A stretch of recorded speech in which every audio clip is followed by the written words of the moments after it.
Welcome back, my genius babies. I missed you guys so much. So, you're tuned in to the It Had to Be Said podcast, episode 9. And I'm titling this episode, Can You Afford It? We're going to go ahead and dive right in. It's going to be a lot of analogies and examples used, but I hope that we can convey the message in a way that you can get understanding from it. All right. We tend to go where we can afford. So, if you're not ready to be held accountable, you tend to deal with people who don't require much of you. You tend to deal with situations that don't require much of you. So, I'm going to go into a few examples that I think we can all understand. Example 1. Let's say you're a sexually liberated modern woman. More than likely, you won't go get with a traditional God-fearing man because he may require modesty from you. Well, more than likely, he will require modesty from you, submission, and chasteness. He won't tolerate certain behaviors. So, just as quick as he come in, is just as quick as you leaving out the door. My next example.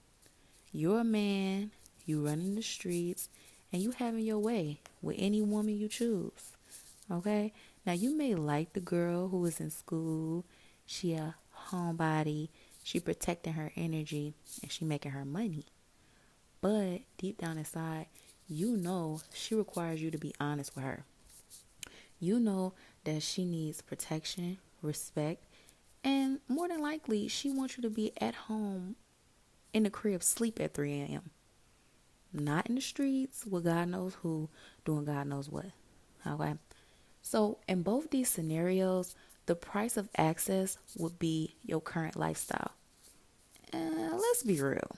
Who really just out here changing their lifestyle for a person? Okay? Most people, they change when tragedy happens, or they may change through divine intervention. Or, of course, very rare, self-motivation. And if that's you, you a rare breed. And you need to be frozen in time. But yeah, so divine intervention or tragedy strikes. Yeah.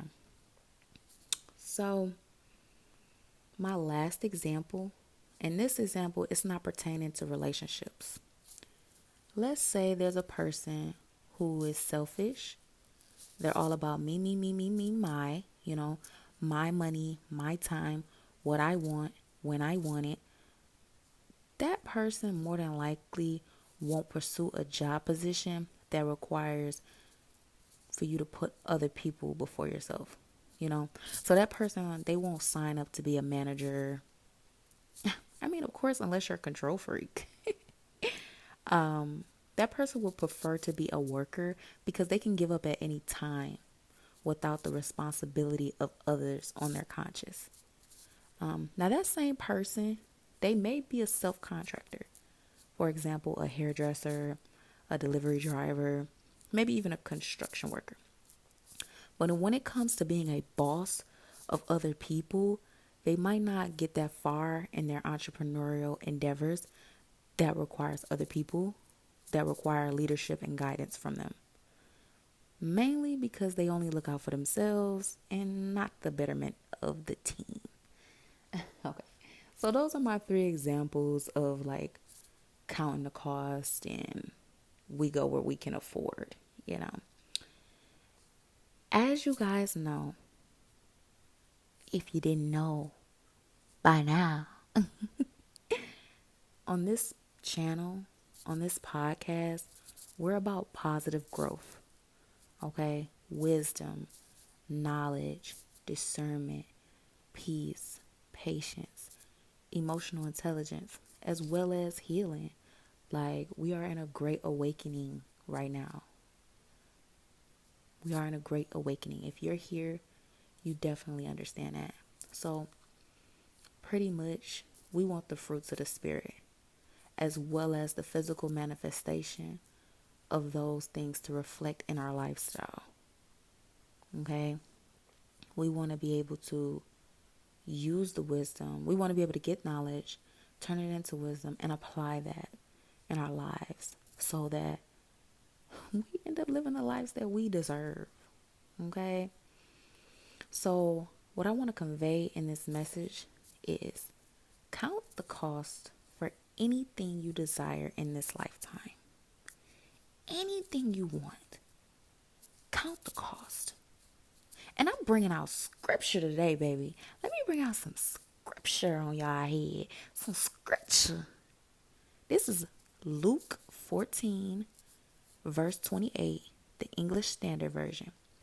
For which of you, desiring to build a tower, does not first sit down and count the cost, whether he has enough to complete it? Oh, Luke been on fire this week, y'all. It's been on fire this week. Let me read that again. He said, for which of you, desiring to build a tower, does not first sit down and count the cost, whether he has enough to complete it? New levels require new versions of us. Sacrifice. This sacrifice is a cost. Okay? We do need to gain certain things and acquire certain things on this walk. But what I realize is a lot of the times we're giving things up. We're letting go of things. We're releasing things so that we can fly higher. We're leaving things behind because our spirit wants to be free. Our spirit wants to go into the depths. But being in this world, we have been conformed. We don't want to be conformed to this world. We want to be renewed. We want to be made new by the transforming of our minds. Okay? The word I got last month was ascension. Like it's been like ascension. Come up higher, come up higher. Not only do the word ascension sound good, because it's a beautiful word. Ascension is a beautiful word. It's necessary. It's really necessary. We have to fly high. I came to win. Oh, that might be the song. I think Nicki Minaj featuring Rihanna, Fly, is going to be the theme of this podcast. Yep. So, listen, it's okay if you're not ready to make a big investment. Okay, don't beat yourself up because this might not be your wave right now. Okay? I think we can all start super small with whatever it is we want. I'm the type of person, I don't think that everybody have to be some entrepreneur or some big social media star or some celebrity. To me, that's actually toxic and unrealistic. I like normal people. I like a person that want to be, I want to be a construction worker, or I want to be a plumber, and oh my, this and that, and like, I want to be the biggest plumber. Like, I like those realistic goals still. Or I want to be a lawyer or a paralegal, or maybe I got that mixed up. Is a paralegal like the first step? I don't know. But I like that type of stuff. I like that energy. I like somebody that's like, I want to be an artist, like a painter that makes thumbnail art. Shout out to anybody that make thumbnail art. Because I be searching high and low through the internet for a picture. Just for a picture. I love art. I love somebody that say, I want to be a fashion designer. I sit up and I watch fashion videos at night because I love that. I am so into that. I love just those little niches that people take over that lane and they do it so big in that lane. Like, you don't have to copy after nobody else. You don't have to do what everybody else do. You can literally do you and make it the biggest in that capacity. And if the biggest thing that you do is become a manager at your job, that's beautiful. That's 100% okay.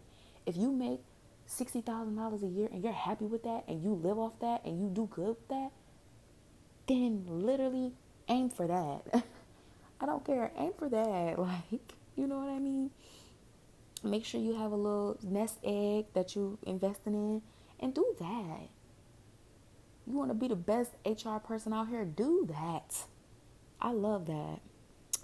But I'm just over here getting a little carried away, baby. But yeah, I don't agree with that. So back to counting the cost. I think if more of us were willing to count the cost, we wouldn't let people down as much. You know, heartbreak, it would occur less often because we could set our expectations. You know, back to the examples I gave y'all earlier. If you know you're not ready to be faithful to this type of person, then you won't even deal with them because you know the cost. Or in order to have this type of job, you know you got to get up at 6 in the morning and work 10 hours and put in this type of work and you got to do this. If you ain't ready for that, don't even do it. Like, you know what I mean? Like realistically, not saying like, cause there are some goals that you really do want to do that you do have to get up and get into training to do that. But I'm talking about in your heart of hearts, you know you don't want to be a nurse. You know you don't want to be a CNA. You know it. Like, you know you don't want to do that. You know you don't want to be wiping people's butts. You know, this is how we end up with really mean nurses, really mean caregivers, beating up people, grandmas and granddaddies, because they didn't count the cost. All they seen was, oh, I'm going to get $20 an hour. Bet, I'm about to do all this schooling to do that. Girl, you can get that, no degree, no, you know what I'm saying? If all you want is the money, you ain't got to do none of that. You ain't got to wipe no butt for no, you know what I'm saying? You ain't got to wipe butt for $20. But to the person that does want to do that and actually, and they counted the cost and they was like, man, I really want to be there for older people when they don't have anyone. Man, I really want to contribute to society like this. I really want to build a great team of nurses and build a great team of CNAs. Like that person with that heart, they need to be in that position. Not you just because you want to go buy your Balenciaga boots. They banned, by the way. um, counting the cost, counting the cost. And you know what I've been saying for the past 4 months? I don't know why I started saying it, but I've been saying it. What you're seeking is seeking you. What you're seeking is seeking you. Once you start putting your focus and your energy and your intentions in one area or another area, you'll start getting answers in that area. You'll start seeing those things. You'll start manifesting in that area that you're putting your focus and energy in. So what you're seeking is seeking you. Once your mind changes, your emotions change. Emotion changes your attitude. Your attitude changes your choices. Your choices make up your habits, and so on and so forth. Then eventually and slowly, slow and steady wins the race, you'll turn into a person that you're proud of through the good and the bad and the ugly. Don't matter how ugly it look. You're still proud of you. Never let the circumstances you in or how things look right now make you beat yourself up and you not be proud of yourself. You done came through a lot. Okay? Don't do that. Okay? Put your head up and believe it. But yeah, I want you guys to go listen to the Motivational Monday episode that I did. It's called Time is Perspective. Also, Time is Perception. Whichever way you guys want to say that. All right. Go look at that. Go listen to that message. And it pretty much get into like a timeline of like, 2 weeks can turn into 1 month. 1 month could turn into 2 months. 2 months could turn into 3 months. 3 months to 6 months. We gotta be focused and we gotta be intentional. And we gotta count the cost, y'all. So I'm here on the ground with y'all, doing the groundwork with y'all. My days ain't always good, but they dang sure ain't bad. All right, all glory be to God. I speak life right now. I speak life, new beginnings, and hope over all of you guys today. God says that He had a plan to prosper us and a hope for the future. All right? Don't give up. I love you. Bye.